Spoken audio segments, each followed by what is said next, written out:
بسم اللہ الرحمن الرحیم۔ السلام علیکم۔ مولانا رومی رحمۃ اللہ علیہ فرماتے ہیں کہ ایک شیریں زبان آدمی رات کو دوستوں کی محفل میں بیٹھ کر دردیوں کے بارے میں مزیدار قصے سنا رہا تھا۔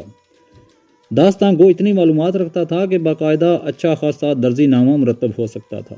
جب اس آدمی نے درزیوں کی چوری اور مکاری سے گاہکوں کا کپڑا غائب کر دینے کے ان گنت قصے بیان کر ڈالے، سننے والوں میں ملک خطا کا ایک ترک جسے اپنی دانش و ذہانت پر بڑا ناز تھا کہنے لگا، اس علاقے میں سب سے بڑا گرو درزی کون سا ہے؟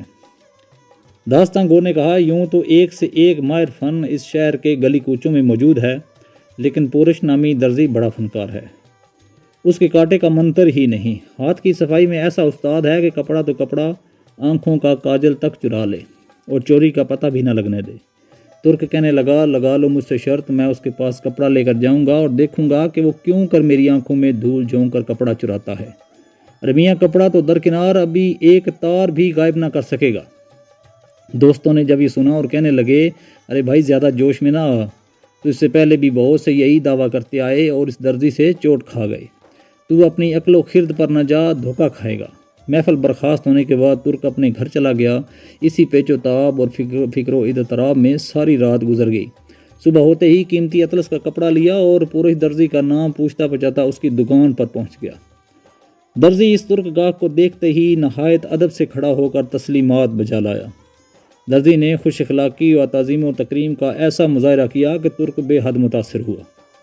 دل میں کہنے لگا کہ یہ شخص تو بظاہر ایسا عیار اور دغا باز نظر نہیں آتا، لوگ بھی خام خواہ رائی کا پہاڑ بنا دیتے ہیں۔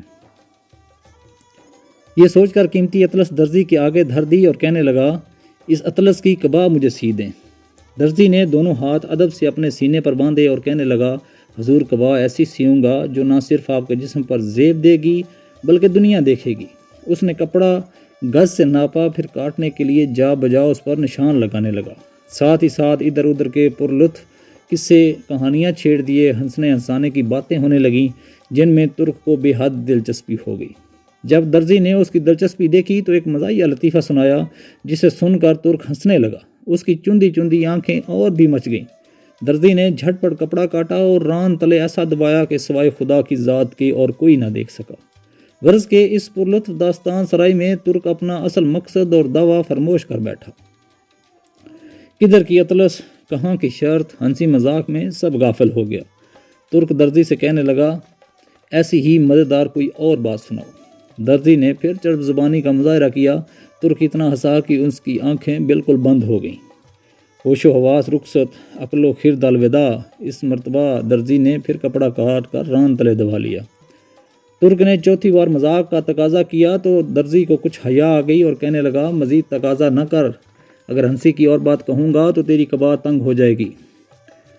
ناظرین، اسی پر مولانا رومی رحمۃ اللہ علیہ نصیحت فرماتے ہیں کہ جانتے ہو وہ ترک کون تھا؟ دغا باز درزی کون تھا؟ اطلس کیا ہے اور ہنسی مذاق کیا ہے؟ کینچی کیا ہے اور کبا کیا چیز ہے؟ سنو اے غافل، ترک تیری ذات ہے جسے اپنی عقل و خرد پر بڑا بھروسہ ہے۔